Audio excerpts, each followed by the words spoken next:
Ahora analizamos otra arista de la dolarización con José Hidalgo Pallares, director ejecutivo de Cordes. Bienvenido a Contacto Directo. Muchas gracias, Carlos. José, para defender la dolarización, ¿es suficiente con que el correísmo la bautice en la Constitución como nuestra moneda oficial? No, y de hecho creo que hay al menos 3 puntos por los cuales esta iniciativa, que suena como una estrategia política, puede generar sospechas y podemos irlos desarrollando a lo largo de la entrevista. El primero es las violaciones que el correísmo ha hecho a lo largo del tiempo a su propia Constitución. El segundo es la clara inconsistencia que existe entre esta supuesta intención de defender el sistema monetario y lo que dice el plan de gobierno de Luisa González y de los asambleístas de la Revolución Ciudadana. Y el tercero es el antecedente que tenemos de lo que fue el manejo fiscal durante el correísmo. Entonces, a ver, para el primero, digamos, el primer caso más conocido por la audiencia seguramente es lo que pasó con el Consejo de Participación Ciudadana, ¿no es cierto? En la Constitución del correísmo se establece que debería ser conformado por miembros apolíticos y lo que acaba de pasar con los miembros de la Liga Azul claramente demuestra que el correísmo violó su propia Constitución, candidatizando a personas que eran afines de su que movimiento. Tener la dolarización como moneda oficial no es garantía de nada. El papel aguanta todo, como se dice. Y de hecho también en materia económica ha habido violaciones de la Constitución porque en esta se establece, por ejemplo, que como regla fiscal, que los ingresos permanentes del Estado deben ser suficientes para cubrir los gastos permanentes o corrientes. ¿Qué hizo el correísmo para cumplir, entre comillas, con esa regla? Clasificar como gastos de inversión algunos gastos corrientes y por lo tanto siguió siendo simplemente un saludo a la bandera esa regla fiscal. Entonces, que el correísmo quiera poner en la Constitución que el dólar es la moneda oficial no garantiza que vayan a ¿Cuál es entonces eso. el verdadero compromiso que debería mostrar un eventual gobierno del correísmo para blindar, eso sí, la dolarización? Claro, y aquí entramos entonces en el segundo punto, en esta inconsistencia entre esta enmienda constitucional y lo que dice el plan de gobierno de Luisa González. Porque el plan de gobierno de Luisa González dice que están interesados en recuperar y profundizar los mecanismos de gestión de la liquidez doméstica. ¿Qué significa Porque esto? quieren hacer inversión social, dijo Paola Cabezas hace un momento. Ese es el objetivo, pagar la deuda social. ¿Pero qué significa esto en buen criollo? Que quieren retornar a los créditos del Banco Central al gobierno. ¿Y qué son los créditos del Banco Central al gobierno? Una emisión inorgánica de lo que el propio Arauz llamó en su momento ecuadólares. Es decir, los créditos del Banco Central no es que se están tomando las reservas. Lo que hacen es, por ejemplo, el Banco Central digita en la cuenta del Tesoro Nacional 500, 1000, 2000 millones de dólares, a lo cambio de lo cual recibe papeles del Estado por el mismo valor. Entonces, estos ecuadólares que el Banco Central digita en la cuenta del Tesoro empiezan a circular en la economía a través de los pagos que hace el gobierno nacional a sus proveedores, a sus funcionarios y demás. Y obviamente eso mantiene la demanda doméstica artificialmente alta con dólares no genuinos.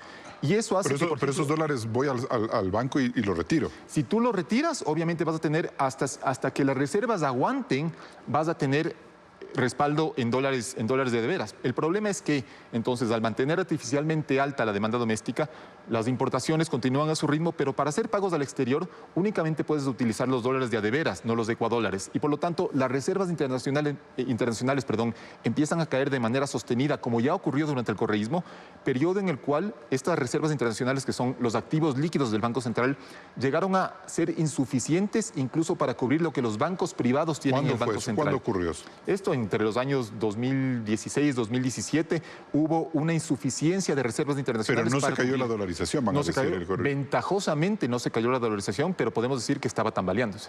Ya, pero en ese sentido, entonces, el hecho de usar ellos dicen que van a usar reservas internacionales para inyectar liquidez a la economía. ¿Eso es posible? ¿Cuánto dinero puede usarse de eso? Y si eso afecta o no la dolarización en función de lo que nos acaba de mencionar. Es que los créditos del Banco Central al gobierno no implican directamente tomarse reservas. Ahorita como referencia, las reservas más o menos están en 7.500 millones, pero esas reservas no se mueven en función de los créditos del Banco Central al gobierno, sino en función de los pagos que el Ecuador hace afuera, digamos, por importaciones o por pago de deuda externa. Ahí caen las reservas y aumentan cuando hay muchas exportaciones, ¿sí? Eso es básicamente los movimientos que afectan a las reservas. Entonces, lo que hace el gobierno, lo que hizo el gobierno correísta y están proponiendo nuevamente en su propio plan de gobierno es retornar a esos créditos del Banco Central que no implican tomarse directamente las reservas, sino emitir ecuadólares y afectar a las reservas en el sentido que expliqué previamente. ¿Y esos ecuadólares podrían llegar en algún momento determinado al ciudadano común? es decir, a través de lo que ellos hablaban como dinero electrónico, José. Claro, pero mientras tú no vayas al banco a exigir que te cambien lo que tú tienes en tu cuenta por dinero en efectivo, no te das cuenta. Ese es el problema, que estaríamos entrando en una dolarización en la cual hay dos medios de pago conviviendo simultáneamente.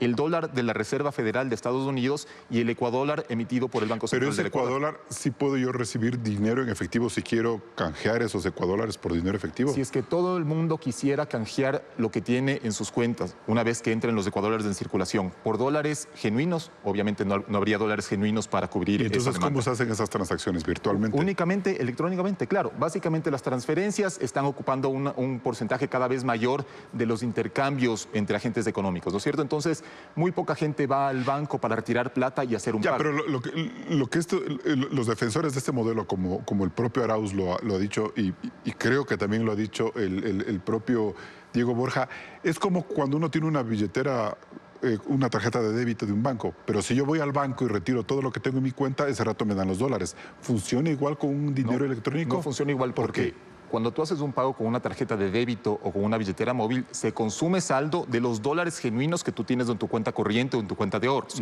Si el Banco Central del Ecuador emite ecuadólares, entonces va a haber una convivencia de ambas monedas y en algún punto los ciudadanos tendríamos una parte de nuestras cuentas en dólares genuinos, otra parte en ecuadólares, no sabríamos cuánto, y el momento de querer retirar todo, no habría liquidez o billetes suficientes para cubrir. Y ahí es esta cuando demanda. se empieza a generar devaluación y especulación en función de esa nueva moneda, de ese ecuadólar.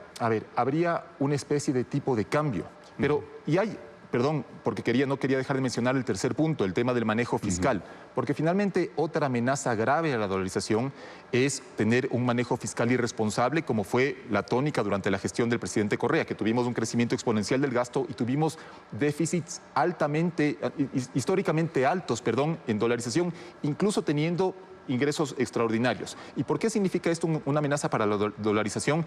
Porque en un país con tan pocas fuentes de financiamiento como el Ecuador, cuando el Estado se vea obligado a cubrir con algunos gastos, incluso corrientes, sueldos, compra de bienes y servicios, transferencias y demás, y no tenga cómo financiarse, lo hará a través de papeles del Estado. Entonces, a ti, funcionario público, te van a decir, ¿sabes qué? Tu sueldo de $1.500 no te puedo pagar en dólares, te pago con este papel que vale 1.500. Pero tú vas a vender ese papel y no va a valer 1.500. Pero el correísmo dice, eso no nos pasó durante los 10 años de gobierno, ¿por qué va a volver a pasar ahora? Bueno, porque es como decir, están metiéndole cucos, decía Paola Cabezas hace un momento. Porque ventajosamente se prohibió por ley que continúen los créditos del Banco Central al gobierno. En la ley del 21. En la modificación al Código Orgánico Monetario y Financiero, que sí, me parece que fue en el año 2021. Pero ellos no gobernaron, me refiero hasta el año 2017. ¿Por qué esas operaciones que ahora estamos diciendo, cuidado, pueden suceder, no generaron esos problemas en la época que ellos gobernaron? Porque se les interrumpió.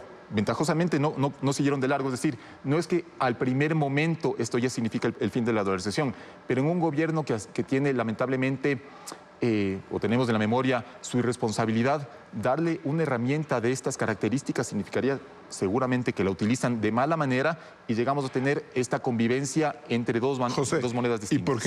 Y porque la realidad macroeconómica de Ecuador hoy es diferente hace 10 años, que ahora es mucho más compleja, ¿no es cierto? No, es que hace 10 años todavía teníamos ingresos petroleros relativamente altos y no teníamos una situación, bueno, teníamos ya, porque el correísmo lo dejó así, una situación bastante complicada, pero sobre todo es que el Ecuador enfrenta, incluso con las medidas que se han tomado para mejorar la situación fiscal, un déficit permanente. Si es que le das a un gobierno que se sabe que es irresponsable en lo fiscal una posibilidad de cubrir una parte de ese déficit con ecuadólares, seguramente lo van a hacer y entonces la dolarización ya entraría en una etapa nueva. Sobre todo porque no solo el cubrir esos déficits, sino la importancia de cuidar el gasto público. Es decir, ¿qué compromisos debería llegar el gobierno correísta, si es que gana las elecciones, de no inflar el gasto público para cuidar la dolarización? Porque lo que sí hemos visto es que en 10 años ellos subieron más o menos del 22-25% al 44%. Entonces, ese modelo económico ya no podrían ellos aplicarlo ahora. No, pero eso es lo que saben hacer para generar esta falsa ilusión de actividad económica y de bienestar. Ellos, ¿cómo se consolidan en el poder? Gastando más para que la gente crea que la actividad económica está dinámica y tengan empleo y demás, pero eso se demostró claramente que no es sostenible. Entonces, el compromiso que deberían asumir es el de respetar al menos la regla fiscal más básica, que, como digo, está en la Constitución, de que los ingresos permanentes del Estado, que son básicamente los impuestos, alcancen para cubrir los gastos permanentes. Pero, como lo digo, en su momento ya tergiversaron esa regla. ¿Qué le pasa a la dolarización si hubiera una interrupción o una ruptura con el Fondo Monetario? Bueno, perdemos una fuente de financiamiento que en los últimos años ha sido vital para el Ecuador, no solo en la pandemia, sino también ya post pandemia, y no solo el financiamiento directo del Fondo Monetario, sino también el que viene de otros multilaterales que desembolsan siempre y cuando tengan el aval de un acuerdo con el Fondo Monetario. En los últimos años, el financiamiento externo ha sido indispensable para cubrir la brecha fiscal y, por lo tanto, si no tenemos ese financiamiento, entramos otra vez en esta etapa peligrosa en la cual el gobierno se ve atentado a cubrir el déficit fiscal emitiendo papeles públicos. Bien, José Hidalgo Pallares, director ejecutivo de Cordes, gracias por estar en Contacto Directo. Muchas gracias.